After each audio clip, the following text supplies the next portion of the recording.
Hello, everybody, and welcome to a very special webinar we have today, how technology helped my driver shortage. I think we all know that the driver shortage has hit pretty much every region of our country. The recent survey came out that we're going to allude to toward the end of this webinar. We're going to bring in a special guest to talk a little bit about that survey and those results. But today, I'm super excited to share with you several of our clients, Transfinder clients, who are going to share what they've done and how technology has helped them to mitigate some of the impacts of a driver shortage. So we don't say that technology will completely solve the problem, but we know that there are some things you can do right now that can make an impact if you don't have all the drivers you need. So Bridgette, if you can go through that slide, we'll just talk a little bit about who we're going to have. Kurt Mackinson toward the end. He's with NSTA, and he's going to talk about that study that he and two other agencies put together, basically surveying transportation supervisors from across the country. And I think you might be surprised at just how severe the driver shortage has impacted some districts. And before I introduce our panelists, I want to make sure you also aware that we're going to have our President and CEO, Antonio Civitello, join us at the end and kind of wrap things up for us. But without further ado, let me introduce our panelists. We have Bradley George. He's the transportation supervisor at Greenfield Exempted Village School District in Ohio. We have Steve. Thank you so much for joining us today, Bradley. Stephen Slate. He's a transportation supervisor at Hornell City School District in New York. And we have Katrina Falk, who is the director of transportation at Shelby Eastern Schools in Indiana. So we are well represented across the country. And they all have a story to tell, and they all have very unique twists. As you know, you can even be a neighboring school district and have different issues, different challenges. And so I think we're going to cover a lot of different areas that should certainly resonate with most of our attendees. So we do have two ways to communicate. We have the Q&A and we have the chat. And Bridgette, make sure I get this right. We want the people, if you can submit your questions through the question and answers, that would be the best place to go. Is that correct, Yes. Bridgette? Okay. Yes, that would be the best place. So, and what we're going to do is we're going to go through all the stories first. And also, I did not forget our very own T. Doolin. He goes by T, Mr. T. He's the manager of professional services here. And he took T, how many years have you been with Transfinder? 15 years. 15 years. So almost half of the company's history right here before you folks. And he has talked to hundreds and hundreds of school districts and officials. So he brings a whole other level of expertise. So he may piggyback on comments that our panelists share. He's also going to have a section after each one of our panelists to get into some more of the nitty gritty of what you can do to literally solve some of those driver shortage issues and just really make the most of your fleet. And then at the very end, once we've closed out, once Kurt has shared this details of that survey, then we're going to open up for questions. So you can certainly have your questions coming in. And if you've been to any Transfinder webinar in the past, you know I like to get the questions early. But this time we're going to actually save the questions to the end once we've gone through all the presentations. But please start putting those in the Q&A section. And if you have somebody specifically you want to ask that to, if that's a question specifically for Katrina or Steve or Bradley, go ahead and say that, but I'll open them up as well to the whole group.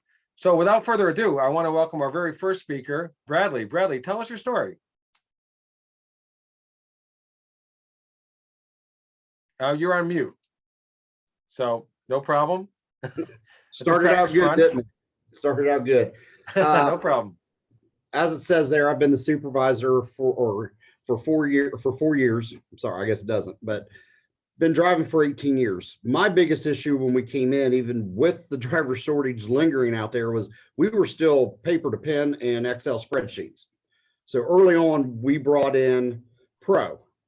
And what the biggest thing was is just getting everything electronic, especially last year with the COVID issues, the bus having to have the separation on buses and being prepared for that and keeping our limits. It was so easy by having it there, especially with having our maps to be able to bring up and look at where we could cut, where we could move kids back and forth. And then as COVID got bigger and started losing drivers to quarantine, or unfortunately the ones that had COVID, it really made it so much easy by having the ability to be able to have our maps on a screen and let the computer do its work. You know, showing it what kids we can move to what bus, move them over to that really quickly, and be able to print those route sheets in. Like I said, last year we added 2 routes. This year we've kind of got back to normal, if whatever the new normal really is. But our end of the driver shortages, and I know a couple others going to say it is, but it puts me on a bus a lot. Both my mechanics out there, and being able to get those route sheets out in a timely manner, to make the corrections on it. There again, if we have to blend a route, letting it do it. And letting the computer just help. I couldn't imagine sitting down having to do it all by the pen and paper like it was just looking at the big map that we still have on the wall for, you know, kind of history sakes of what the district is. One of the things that I like about it is, and don't get caught just working on a computer or two. We have the advantage of a 42-inch monitor that we can log into the system, and that really gives you the big perspective. As all of you know, technology is great, but at times, sometimes you have to go back on your drivers that they know the times of when they're in areas as compared to what, you know, real life. But the basis is there to give them that to start that process. The other thing that I really liked about it is not really with the driver shortage, but if we had to, it'd make it easier at one point in time. And I don't know how many school districts had to go out there and go on different schedules, different kids. We were lucky enough we didn't have to do that, but going in and setting up a whole new database with all the students, we were able to get input on. It wasn't really financial, but looking at what was best for the drivers and the buses. So we weren't sending the buses 20 miles for just 1 or 2 kids. We were able to take that grid per townships based on what the school was giving us, and to have a true count that we were still operating buses and getting the most kids in a timely manner. You know, like it says, we run 2-tier. Our set parameters are 1 hour for only 1 student on the bus. I know I'm lucky compared to some, and we try to really truly keep that at 45 minutes. Because I'm sure, like a lot of you, we've got a lot of travel time. I've got a few routes, they may only have about 20 kids, but she's putting almost 30 and 35 miles just one way to make the bell schedule.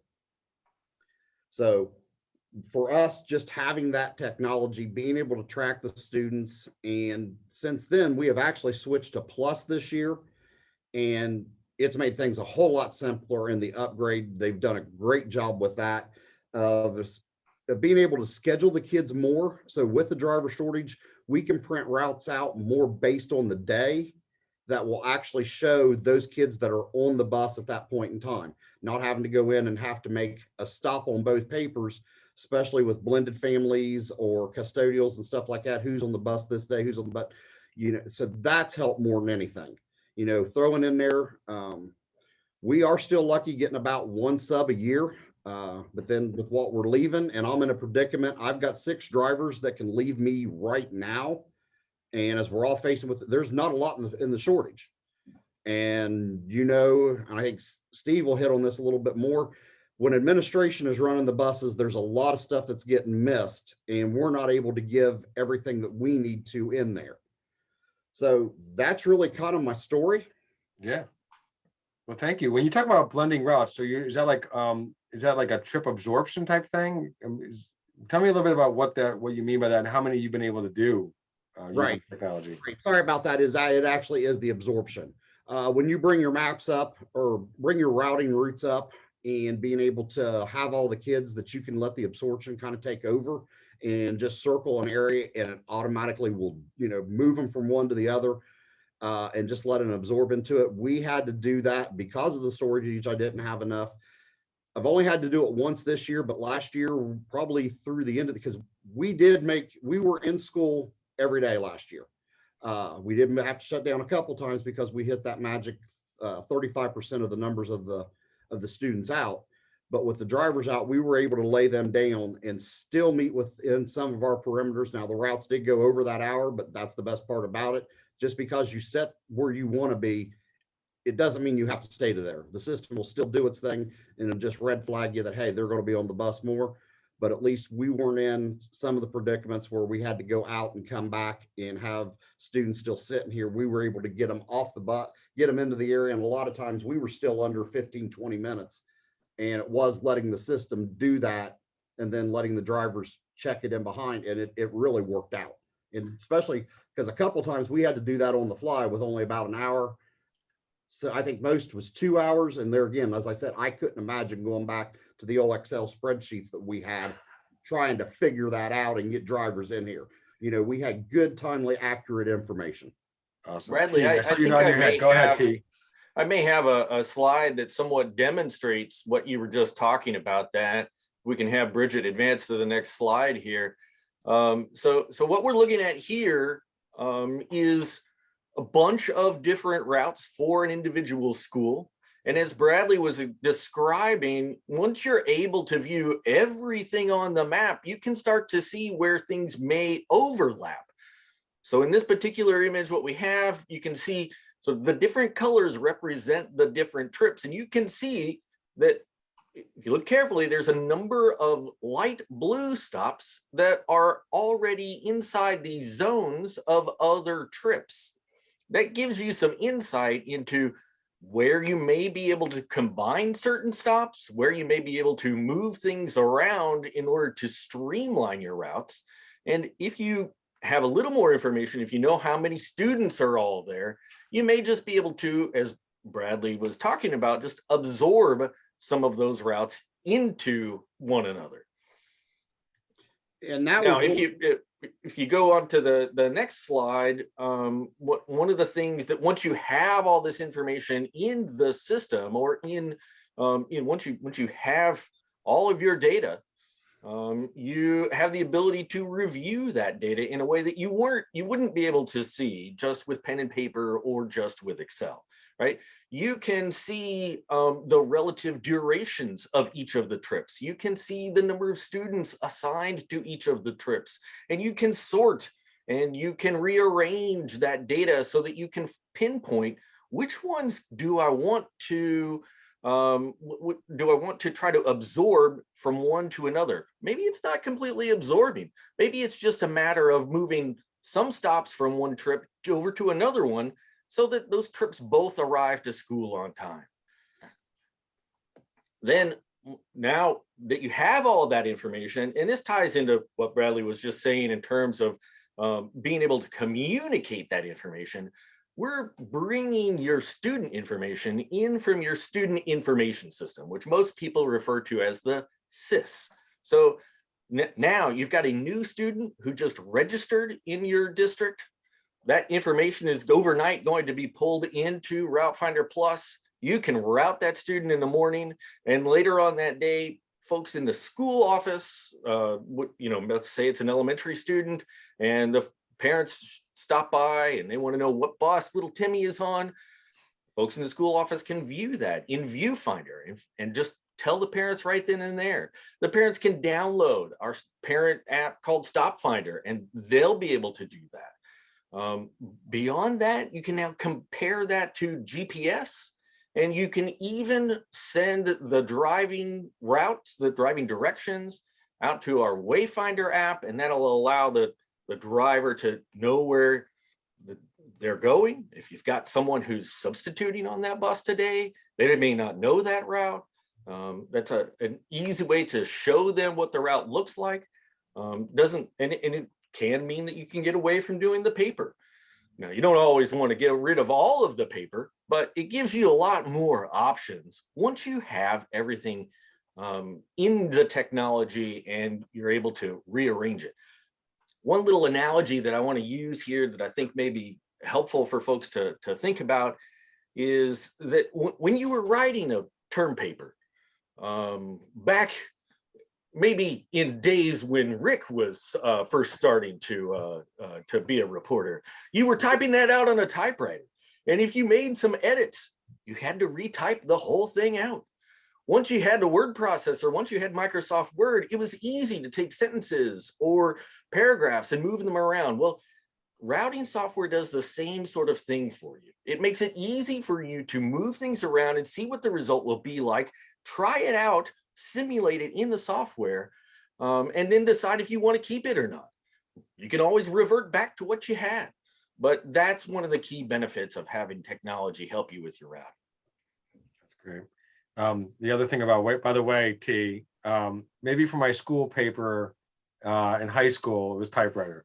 Eventually, I was the word processor came into being in the computer.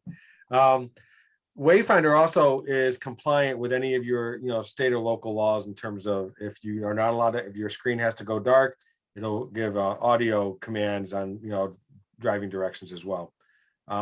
Anything else to you on this, or can we move on to the next panelist?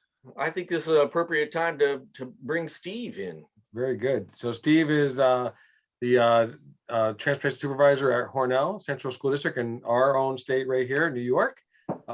Steve, tell us your story. Well, we're a small city school district. As you can see, there's 41 daily runs transporting approximately 700 students. We do two-tier busing, which has helped with any type of driver shortage. And like Bradley said, here's the thing that transportation professionals know. The term shortage is there. Yes, it is. We don't have the level of employees that we had before. But everybody that's in the business understands that you make it work. And so whether it's I'm driving, the mechanic's driving, we make it work. Would we certainly like more people? Yeah, we certainly would. It would make things easier. However, having tools like Plus, where we have the ability to, and going second sucks, by the way, because everybody already said everything you were thinking. So, I mean, but that's all right, whatever. I'd rather be second. Katrina, I'm sorry you have to be third, but so the ability to overlap routes and put them on top of one another and then use the absorption tool to see where you can make changes allowed us to, in the so-called shortage, which there is, again, let me say, but it allowed us to use the technology to then combine routes. And so we're not as short as we normally would be if we had to have all the routes that we had before. So the ability to use those tools to combine routes and not necessarily have to replace somebody that didn't come back, or, we don't have to add then somebody or whatever, certainly made, the job a lot easier. And again, my view it is this, we as transportation supervisors make it work. So yes, there is a shortage, but using this technology and doing everything that we do, we get kids back and forth to school every day. And we've been fortunate that we haven't had to have any delays or anything like that. I think the two-tier works.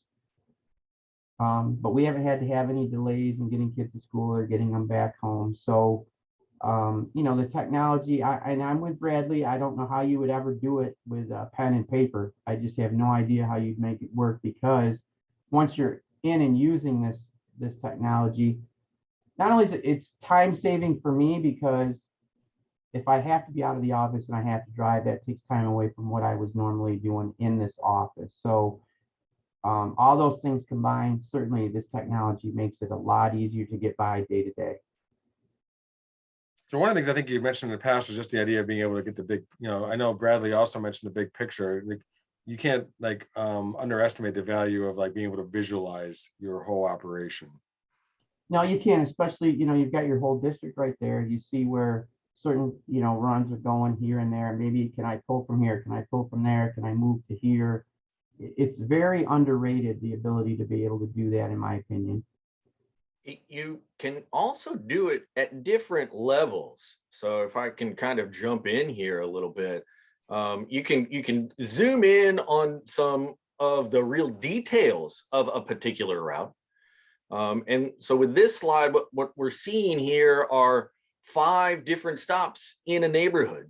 Now, as we know, time is a commodity with transporting students. You only have so much time to pick those students up and bring them to school, especially if you're operating multiple tiers. Once you've taken students to the high school, let's say the high school was first, you only have X number of minutes to go out, pick up the elementary students and bring them to school. Whatever X is, that's all you have. If you're a little short on time, each one of these stops adds a little more time. It takes a little bit of time for that bus to come to a full stop, for those students to get on the bus, take their seat, and then for the bus to continue on its way.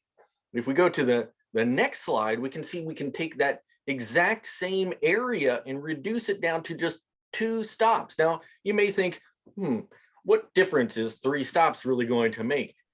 Not a ton, but it may be just enough to make that bus run on time most days, whereas before it was almost always 5 minutes late.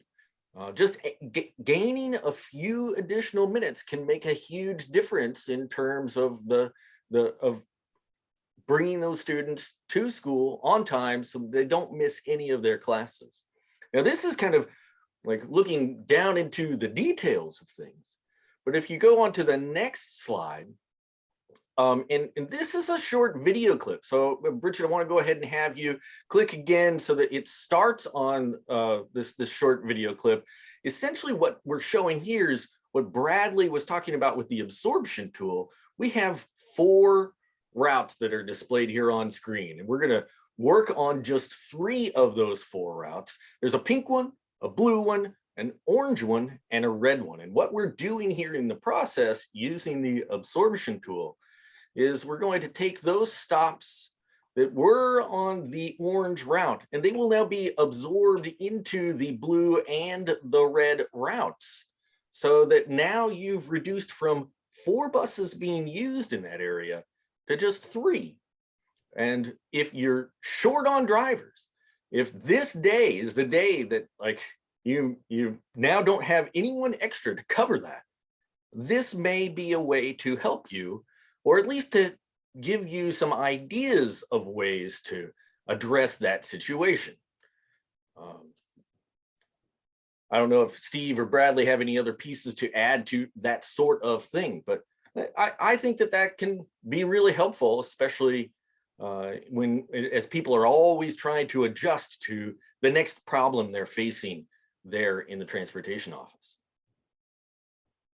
Yeah, I mean, it definitely will. I don't know what the future holds. I don't have a crystal ball, but if it so happens I'm with Bradley, I'm sorry, our average age of drivers is not young, and at any given moment, you know, we could have somebody come in and say, you know what, the whole COVID thing, I'm done with it, I'm over it.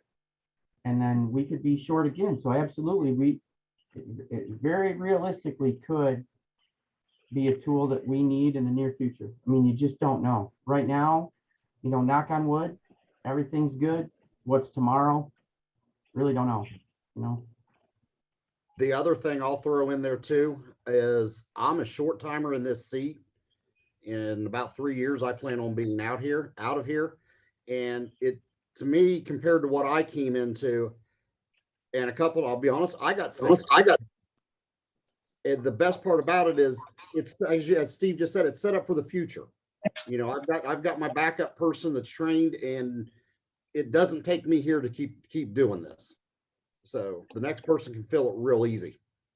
Yeah, succession planning is really, really helpful. I can't tell you how many school districts in this past year I've talked to where the main person who knew all their routes, the main person who knew how to operate Route Finder Pro or Plus, depending upon which product the districts were using, that got sick or decided, all right, it's gotten crazy, it's time for me to retire. That has gone through the roof in just this past year, where there's lots of staff turnover. And sometimes it's just that they got sick and they were going to be out for 2 months, but it might be that they got sick in July, just when it was time to figure out what the routes for next year are going to need to be. And so that puts districts to a real disadvantage. It's helpful to have somebody else know how to use the software, to know what's like happening from the big picture, from the supervisor, director kind of idea. Have somebody else who knows all the pieces of the puzzle that you know, so that if something happens, Maybe it's something nice. Maybe you win the lottery and you decide you're going to retire and buy yourself an RV and travel the country, but have someone who can take over for you. Yeah, you know, Tony talks a lot, our CEO, Tony Civitella, about institutional knowledge. You know, how do you and one of the things that's great about our solutions, many of them, is it does capture that institutional knowledge. You know, the people that know the ins and outs. You know, obviously you always are going to need people. We know that. We need that inside, that expertise. But like T just said, you know, when someone retires, how do you transfer all that has been captured?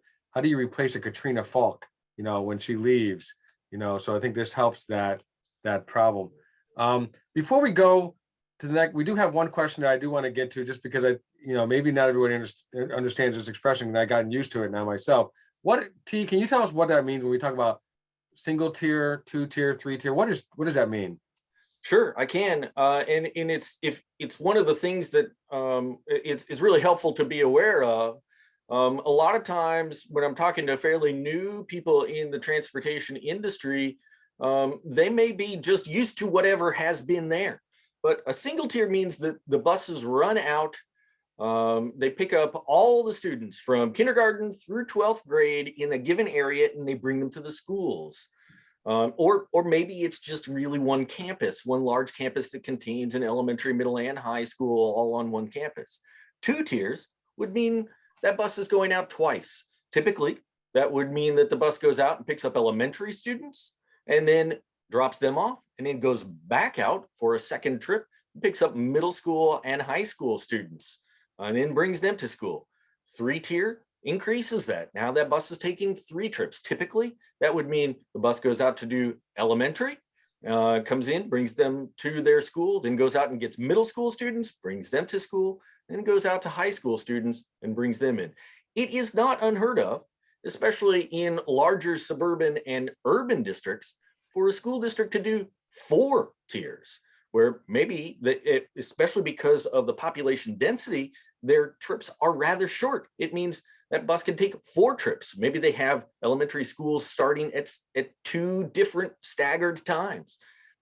It makes things far more complex, and it's definitely a political issue, right? Changing the times that students start at school is something that all parents seem to have strong opinions on.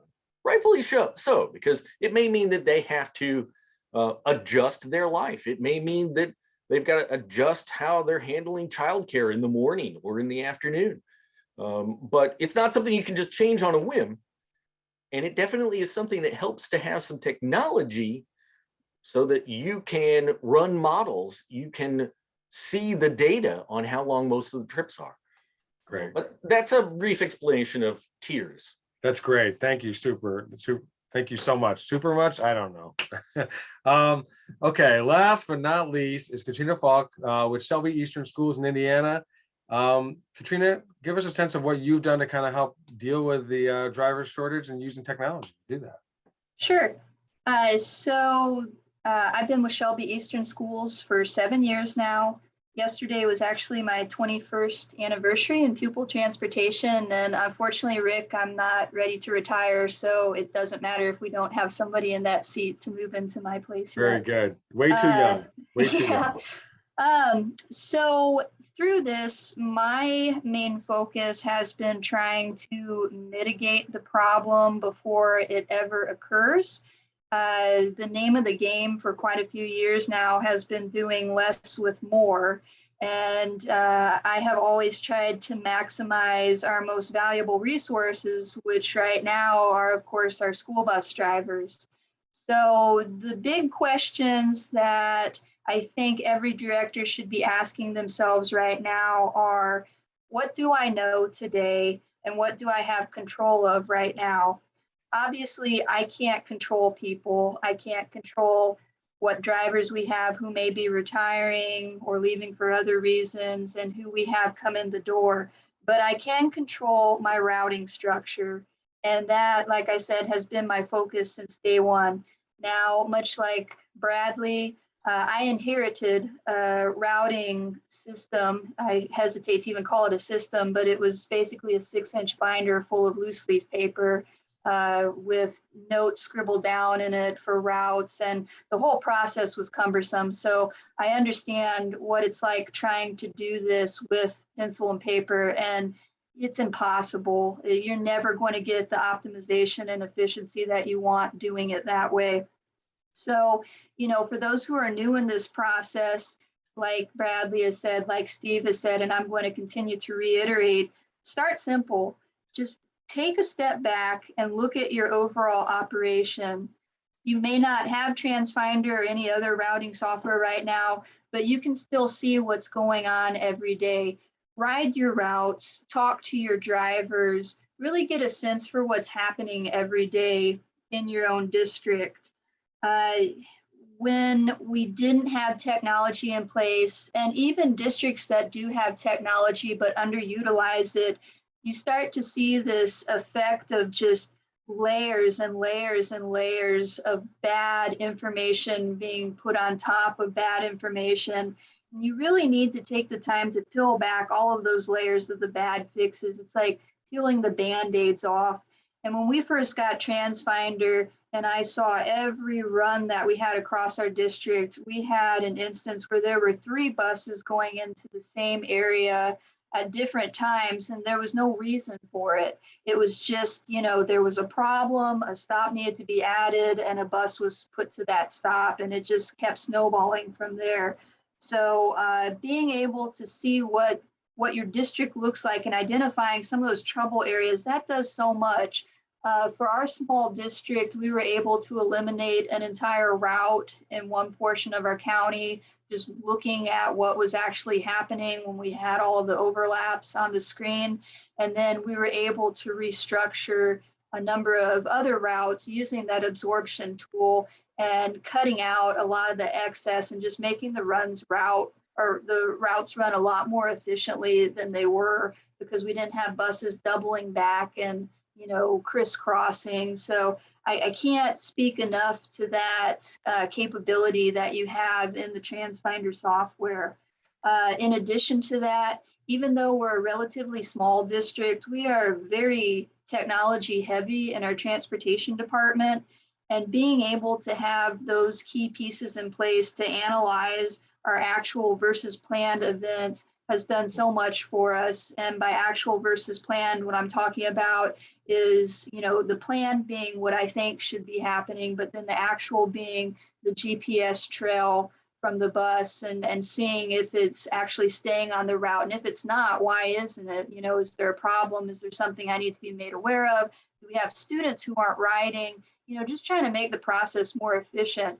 And to that end, we've added in our student registration in Power School, a transportation form that our parents are required to fill out when they're registering their students, so that if we know we don't have students riding, we're able to put that in their student record and remove that transportation requirement. So we know we're not sending a bus 10 minutes out of the way, which is very easy to do in a rural area such as ours. And we can really rein in on our routes and keep them more organized than they were. Like I said and touched on before, garbage in equals garbage out. With this software, it's a partnership between your schools, because if Power School or whatever your student information system you have isn't updated, then your routing software is going to suffer. So really making sure that you have good information and data in the first place to work with is so important.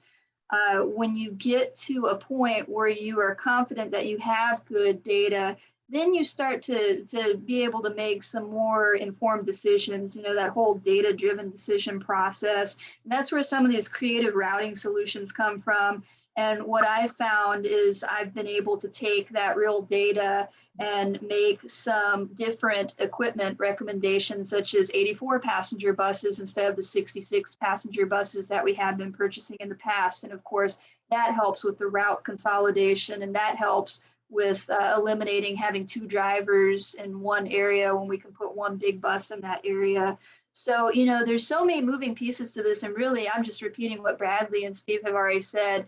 But, it might sound like a lot right now, but don't let the process overwhelm you. It's not going to happen overnight, but this is very doable. Just take a step back, you know, like I said, what do you know today? What do you have control of right now? And go from there. Great. That's super. That's a Um, real important piece, Katrina, that you just mentioned there at the end, is that sometimes, especially with technology, people who are a little bit new to it can easily become overwhelmed.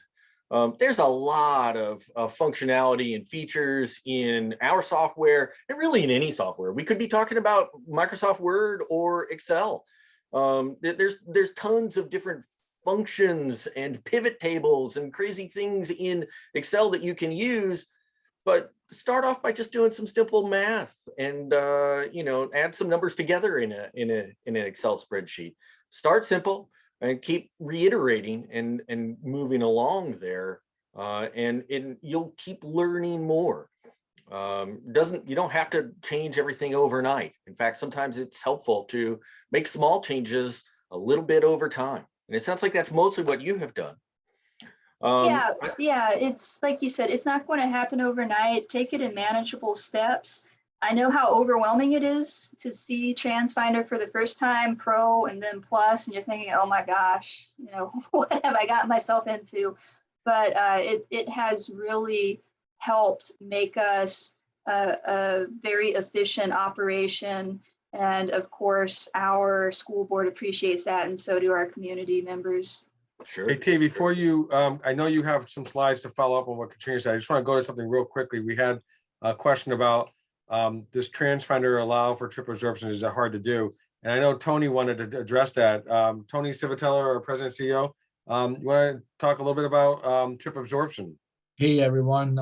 Just want to, yeah, I definitely love to talk about trip absorption. It's actually part of this whole thing. Katrina, you talked about how as you throughout the year, you keep adding stops to these trips. And, you know, what happens is these trips literally they devolve in a way that they become less efficient. They're almost like you're cannibalizing the efficiency by adding more stops. So one theory that we've always talked about is this is where the absorption comes in, is that in our new product, Transfinder Plus, is there's so much optimization in there.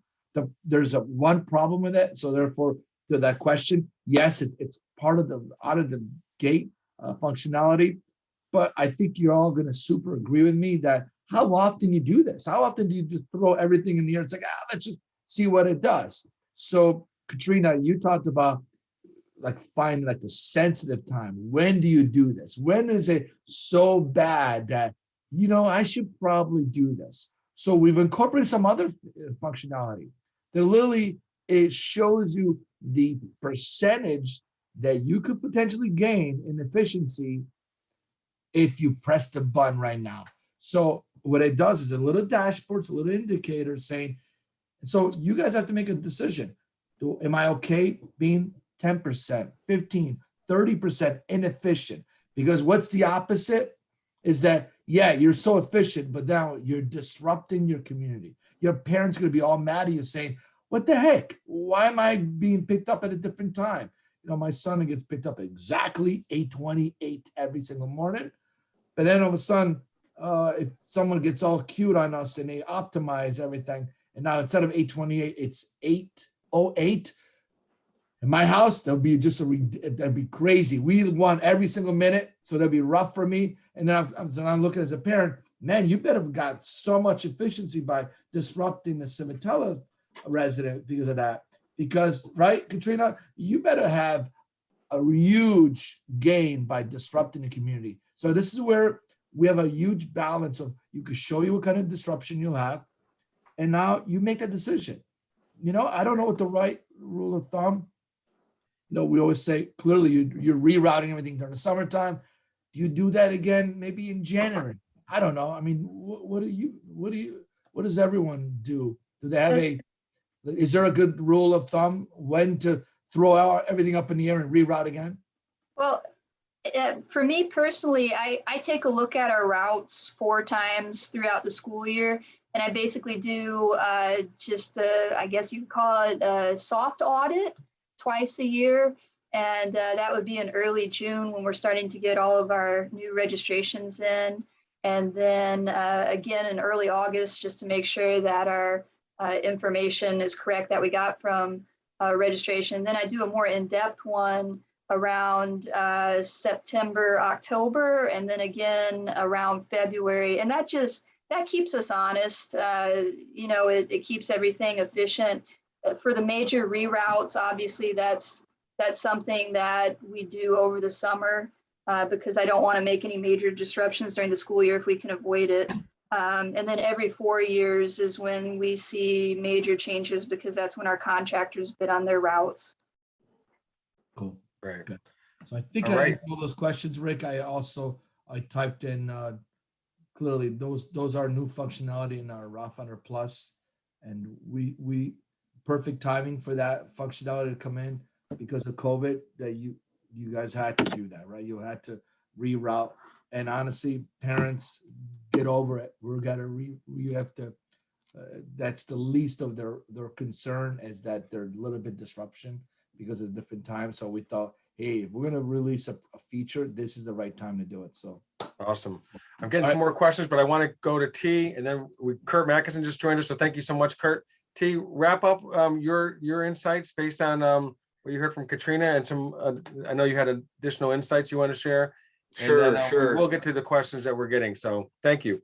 Sure. Katrina mentioned a bunch about viewing actual versus planned, and there's multiple ways to think about that. As she mentioned, you can look at the GPS track of the breadcrumbs of the bus and compare it to what you have planned.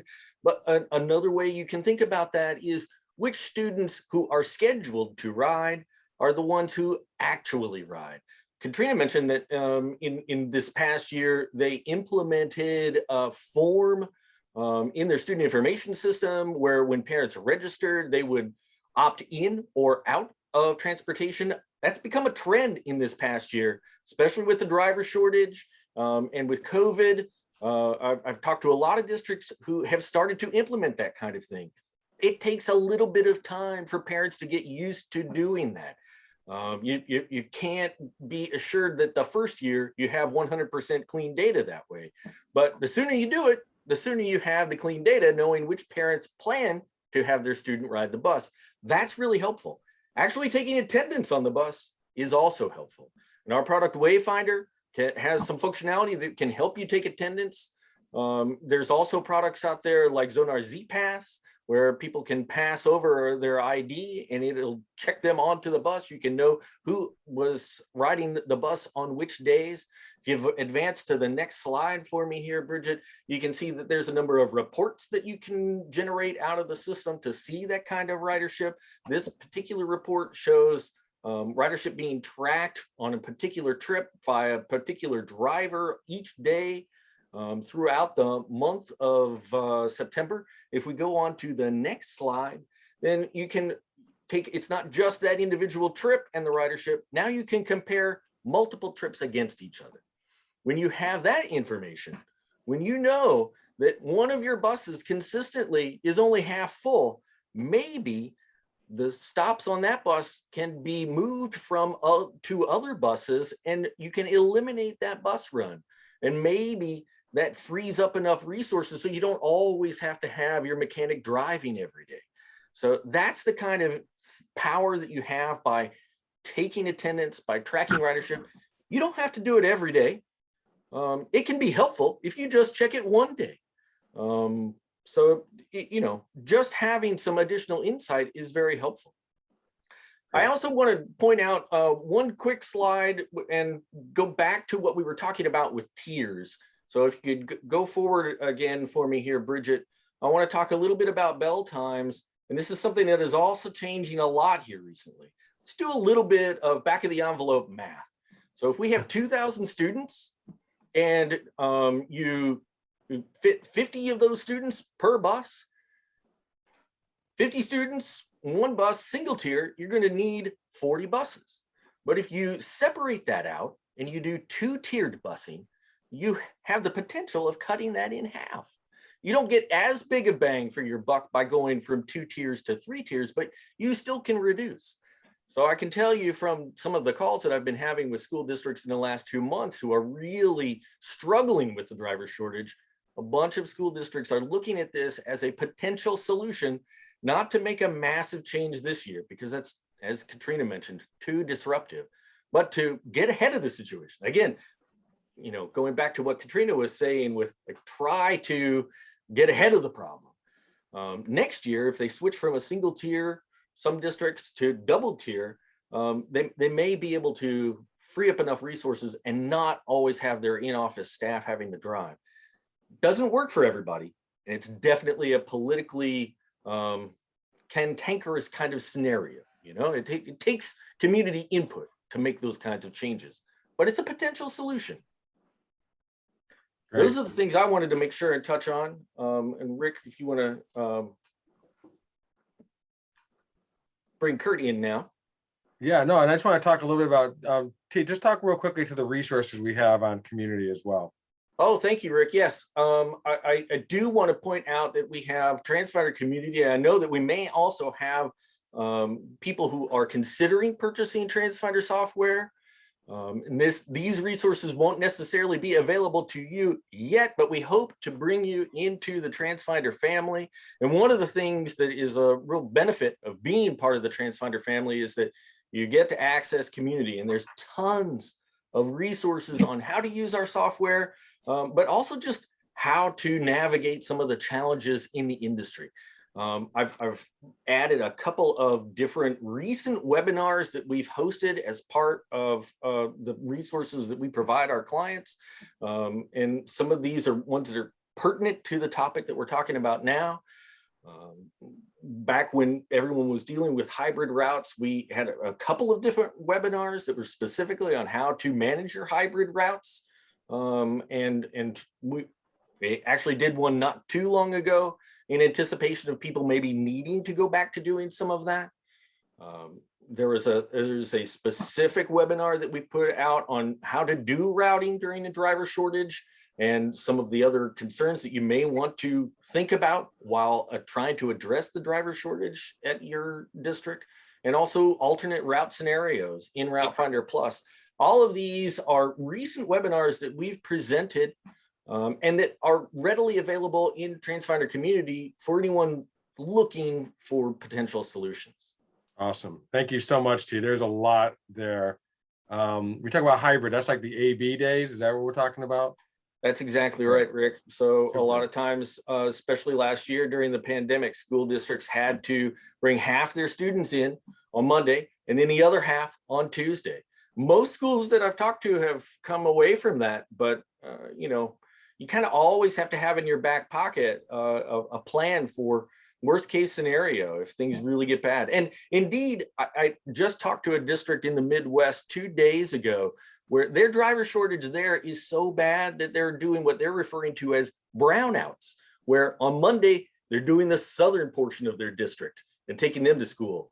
And on Tuesday, they do the northern portion of their district because they just don't have enough drivers to be able to transport the entire district. So Right. you know, sometimes you have to take drastic measures to solve problems. Very good. Thank you so much, T. I appreciate it. Now it is my pleasure, my privilege to introduce Kurt Mackison. He is the Executive Director of the National School Transportation Association, and his organization in joining 2 other organizations. I'll let you take it away, but came together and surveyed districts across the country about the driver shortage issue. So Kurt, one of the things I'm hoping that you can share with us is just overall some of the findings, but also, maybe some of the solutions that you're hearing. I know you have the big national perspective on this issue. So maybe you've also heard of some of the things that districts are doing to kind of deal with this issue as best they can. So thanks again for joining us today, Kurt. Well, thank you, Rick, and thanks for having me. And appreciate the opportunity to talk about the survey. So, as Rick alluded to, NSTA worked with NAPT and NASDPTS to put together a survey that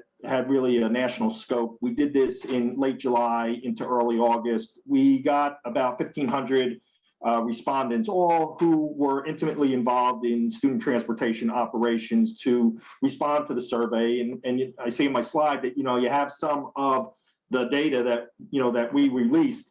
The one question I get asked a lot from media sources is, the scope of the driver shortage. And we can say it really is a national kind of epidemic that we're dealing with. Not one area of the country is really immune to, the employment market conditions that are out there. And therefore, all areas of the country are experiencing a level of driver shortage. Most of the folks, it seemed, that responded to the survey, did indicate that their driver shortage was severe or desperate, which are pretty high-powered adjectives, in my book. We have heard, discussion that we've had a driver shortage for a number of years, but I will tell you that the look of this one is drastically different than previous ones that we've experienced, and it is directly related to the COVID-19 pandemic, without question. There are a number of facets that go into that, not the least of which are, the extended and enhanced unemployment insurance benefits. We have a level of drivers who were concerned about their health, who either retired or have walked away, and because the Delta variant has come on the scene, have not, returned to their position. And one other area I like to point out, and we just referred to we referred to hybrid schedules, but then there were a lot of districts who were strictly remote last year. And so in real terms, that meant that there was a whole lot of school bus operators who lost one entire year of driver recruitment that they would normally be undertaking at that time. So we all know that student transportation isn't like a light switch. We can't just turn it on and then all of a sudden, the lights go on. There's preparation involved. And in my discussions, with media outlets, I say there's short-term solutions to this. And a lot of that you've gone through, on this phone call today. And there are long-term solutions. I mean, what's going to alleviate it eventually is getting more drivers into the driver pool. There's no shortcut around that. So a lot of our focus is in and around what we can do with our state association partners to allow school bus drivers or CDL applicants to kind of get to the head of the line. One state in particular, I'll point out is California. Their process runs through the California Highway Patrol, and they schedule a limited amount of tests. And that's just not conducive to getting drivers in the system quickly and efficiently. So there's a lot of work to be done, and a lot of states, I should say, have really stepped up to the plate. I know New York and New Jersey, in particular Pennsylvania as well, are doing things, at state level, acknowledging the driver shortage, and I think that's good news. At the end of the day, NSTA is pushing for a school bus only CDL.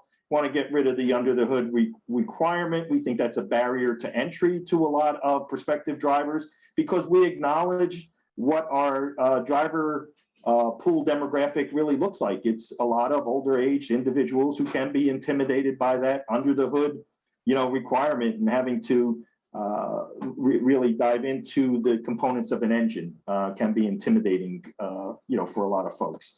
You add to that the fact that we're not going to ask bus drivers to leave the vehicle and repair it. So it really calls into question, that requirement and its application in the school bus realm.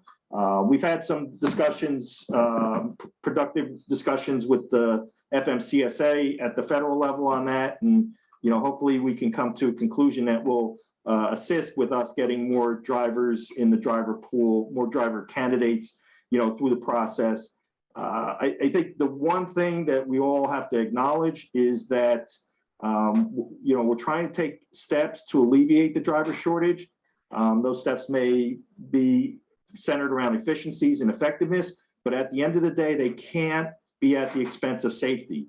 One reason we want to keep the children in the school bus is that children are 70 times safer riding to school in a bus than they are in any other form of transportation, including parents driving kids to school or teenagers driving other teenagers to school, walking or biking. And so, there's sometimes a rush to solve the immediacy of the problem. But if that puts students in a less safe form of transportation, we have to be concerned about that, moving forward. So, at the end of the day, I would just say, you have a lot of company. 91% of the respondents said they have altered service to elementary school, 90% altered service to middle schools, 83% have altered service to high school. So that's pretty across the board that adjustments are being made. The one thing I emphasize when I talk to media folks too is that, especially I got a lot of calls when the National Guard was called in Massachusetts to transport students, and it was like the sky is falling. They're calling in the National Guard to transport students, and I always make the point that student transportation has always adapted to the conditions placed before it, and this is no different. So we will adapt, we will adjust, and we will move forward. I think the difficult position we were all put in was the uncertainty. The student transportation was such a stable staple of the academic year. Kids went to school in either August or September. We went through the schedule and out of school, May or June, and could prepare for the next school year. And the pandemic really upset that to a great extent. So I think, moving forward, I also try to manage expectations of folks, and I hope the engagement with parents and the engagement for other stakeholders in student transportation is always there. And I continue to say the driver shortage will remain at severe levels throughout this academic year because there's not going to be any quick fix. But we are going to make adjustments around it. And so folks don't get a false sense of security that there is, a singular solution that's going to come along and alleviate it by January. That's not going to happen. But like anything else, we continue to chip away at this. I see some real positives in terms of, the discussion we're having on the webinar today about increasing efficiencies, not at the expense of safety, as well as our engagement with our state association partners in the states and the federal government that realize the importance of that school bus driver as that first friendly face a child sees in his or her educational experience every day. That's great. Thank you so much. It is amazing. I mean, I feel like there's so much, we talk about all the time that this industry really is a calling. You can hear it in your voice, Kurt, that there's a driving sense of like, we've got to solve this problem. And the care for the kids is always paramount. I mean, from day one, since I've been a Transfinder almost 8 years now, it's always safety first. It's never, savings and efficiencies. That's all great. But like you said, Kurt, you said it perfectly. It's really never, ever at the expense of safety. I want to go across the panelists here real quickly, just with a final takeaway. Again, people, we had a lot of questions that we had, just so we did address most of those questions actually in the queue or in the midst of the webinar. I kind of broke my rule and we did bring some of those questions to the forefront. So I'm going to just ask for just a quick kind of a pithy little takeaway that you want people that couldn't be at this webinar that they can bring back to their office or bring back to their school board. I'm going to start with Brad, and then we'll go to Steve and Katrina, and then I'm going to ask T if you want to give us some of that expert guidance as well. Kurt, if you want to say a few words, and then Tony, if you could wrap it up, and then we'll say goodbye. So starting off with Bradley. It's just a tool for the toolbox that, as we've said, I don't know how you can, this day and age, as fast as things have to work and we have to change on the fly to keep things moving. But if you're new to it or you're looking at it, don't get so overloaded with it. The support, the training that they offer, it's there for you. And I could not have done it as efficiently the last 2 years, 3 years without it. So Great. just thank you. Perfect. Thank you so much, Bradley. That is a good takeaway. Steve. Yeah, I would say that before you do any of these things, make sure that you know the temperament of your community. Make sure you know your community well, because you don't want to throw a total disruption in your community. Like for us, we have a lot of parent transport kids right now because of COVID. If that ever changes and the parent transport philosophy changes where they want their kids picked up, we will be in a severe shortage. So you have to know where you are now and take a look at what it's going to look like in the future, which makes this technology even more important. So make sure you know the temperament of your community before you go out and make any dire changes, like Katrina said, because you really have to make sure you've done a full evaluation so you can justify it and or let people know the reason for it, because you can really change the whole complexion in a community by making subtle changes. So make sure that you know what the temperament is in your community, because you certainly can be on the hot seat if you don't. Well, yeah, we just heard from Tony saying if they moved his kid's route from 828 to 808, you got somebody mad already. So excellent point, Steve. Thank you. Katrina. Yeah, don't let the process overwhelm you. Take a step back, look at your operation. What does your data look like today? What do you know today? What do you have control over today? Ride your routes, talk to your drivers, do what you need to do to get that big picture.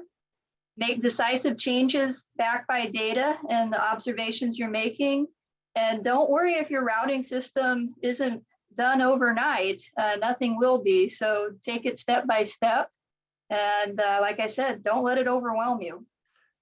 I hear that that's somewhat of a common theme. And I also think the common theme is also, and I think that the people who are attending this are probably very much already in line with this. Don't be afraid to get your hands dirty. In fact, you got to get your hands dirty to get a really good sense of what's going on. Really good advice, Katrina. Thank you. T, give me your expertise here. I think I'd like to just mention that we're a software company and we provide software solutions to help this industry make decisions, make changes. Over and above being a software company, we are a partner in this industry. We've been in this business for a long time, and there are a lot of people at Transfinder. I've been here 15 years, though I didn't come from a school district. After 15 years, I've got a lot of exposure, but we do have many people who do come from a school district background who either retired and then came to work for us, or worked for a while in a school district and then are now working for us. So we have some expertise in this area, and we want to be your partner and help you find solutions. No district is exactly the same.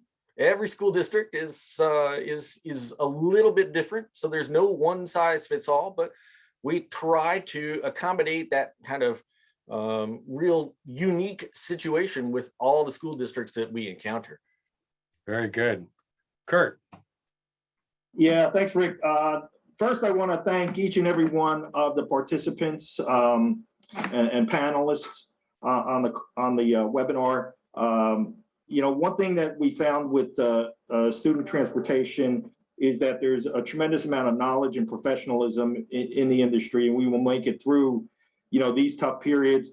Having webinars like this certainly assists so folks can get helpful hints for what has worked and perhaps more importantly, what has not worked, in other areas. So I think the level of communication has been great, and we need to continue to communicate and work together, because ultimately, our end user are the 26 million children riding the school bus each and every day to school. So just have to maintain the viability of the yellow bus. It's critical. Excellent. Excellent. Yeah, your email address is yellow buses, isn't there, or something like that? It's It funny. is. I love it. I love it. Tony, final thoughts? Well, I think there's everything you guys are saying. I want to say ditto to everyone that just said with their takeaway. I just want to keep reminding everyone. I'm an individual I'm always upbeat. I am always a glass half full individual. That's how I think, and that's the only way I could continue being successful. And I know all of you are successful. Just remind everyone. There's always going to be challenges. I know the driver shortage is just intense. That's not going to go away. but your creativity is clearly shown everyone past almost 2 years that you're very creative people. You have it in you. Sometimes it's best to step back a little bit. Yes, we have great software, we have great people. You guys are awesome. Sometimes you just gotta just step back, step away and say, all right, what's my mission here? What am I trying to do? And I think you have the knowledge. Sometimes we do get overwhelmed. Like you just said, I'd love to say, try not to get overwhelmed. Well, it's hard not to, but sometimes just step away, go for a walk, do something, go talk to some kids. Then you realize, oh, wow, that's my mission, right? And those are the things that, we would see them come off the bus, see some parents, try not to talk to the parents that actually are yelling because they're not going to help the situation. But you have the knowledge, trust your instinct, and just make some decisions. And it's okay if sometimes you make some inaccurate decisions, just adjust and be agile. You've done it now for such a long time. Trust your instinct. I'm Yes. serious. That's great. That is really good. Because you have an instinct because you have experience. So it's not just, you're guessing here. You do have a deep level of expertise in your own right. For anybody who has been listening to this webinar, been watching this, you have a story of something that you've done that's helped you overcome the driver shortage, really anything you've done to help improve your transportation operation, but specifically in the driver shortage as well, please send us a note to mystory@transfinder.com, and I promise you we will follow up with you. We'd love to tell these stories, share these stories, because we know that you all learn from each other. You even heard some of the panelists referring to each other. I think we all learn from each other. That's why we do these things. So thank you, Kurt. When you say that, that is the reason we do these webinars, is so that we all share each other's experiences and what worked best for them might be a good tip for somebody else. And we're a little bit over, so I just want to say thank you again, first of all, to all of our panelists. I know you're all extremely busy, and I just thank you so much for taking time. And for all the attendees, thank you. And we hope that this is helpful to you. And we'll be sending you probably more details about follow-up from today's to see if we can help you even more. Until then, have a great rest of your day. And thanks again for coming.